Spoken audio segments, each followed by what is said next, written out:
मैं कल समाजवादी पार्टी के अध्यक्ष श्री अखिलेश यादव जी का एक बयान पढ़ रहा था।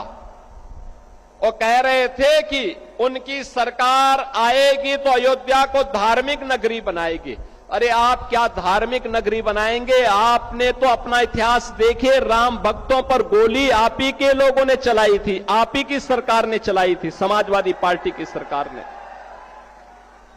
आज जब राम भक्तों के परिश्रम और पुरुषार्थ से प्रधानमंत्री मोदी जी के नेतृत्व में अयोध्या अब त्रेता युग का स्मरण करा रही है, तो आपके मुंह में भी पानी आने लग गया है। अरे भूल जाओ, आपने तो थानों में और जेलों में कृष्ण जन्माष्टमी के आयोजन को भी रोक दिया था, कांवड़ यात्रा पे प्रतिबंध लगा दिया था। जो आज जब हमारे जनप्रतिनिधि कह रहे थे ना कि हाथरस में 22 से ज्यादा मंदिरों का सुंदरीकरण हुआ, क्या यह समाजवादी पार्टी के समय में संभव था? क्या उनके समय में नहीं था, क्योंकि उस समय ये पैसा कब्रिस्तान की बाउंड्री वाल के लिए जाता था और वही तो हमने मंदिरों की तरफ डाइवर्ट किया है।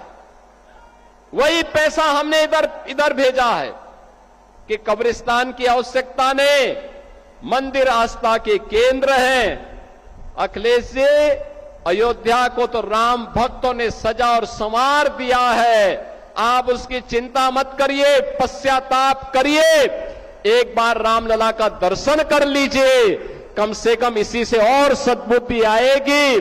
और अब तैयारी करिए कि हम कृष्ण कन्हैया के लिए भी कुछ कर सकें। अब मथुरा की बात करिए। अगर सचमुच अपने को धार्मिक कहलाने का प्रयास कर रहे हो तो मथुरा वृंदावन पे खुल करके बोल दीजिए, श्री कृष्ण जन्मभूमि पर खुल करके बोल दीजिए और बोलिए ना कि श्री राम जन्मभूमि मुक्ति के आंदोलन की तर्ज पर ही श्री कृष्ण जन्मभूमि की मुक्ति का भी अभियान चलना चाहिए। भगवान श्री कृष्ण की जन्मभूमि को भी सम्मान मिलना चाहिए। हमारी सरकार वहां श्रद्धालुओं को बुनियादी सुविधाएं उपलब्ध करवाने का कार्य कर रही है।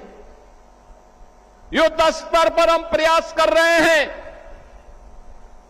लेकिन आप में हिम्मत नहीं, क्योंकि आप तो मुल्ला और मौलवियों के सामने घुटने टेकने के सिवाय आपके पास कोई ऐसा एजेंडा नहीं जो प्रदेश के विकास के लिए हो, अयोध्या, मथुरा या काशी के उत्थान के लिए हो, उनकी पहचान को, पौराणिक पहचान को बनाए रखने के लिए हो।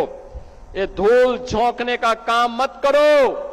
एक खिसियानी बिल्ली खंबा नोचे वाली कहावत को चरितार्थ मत करो। अयोध्या अपनी पहचान के लिए आप पर मोहताज नहीं है, अयोध्या की अपनी पहचान है और अयोध्या ने अपनी पहचान को दुनिया के अंदर फिर से बनाया हुआ है।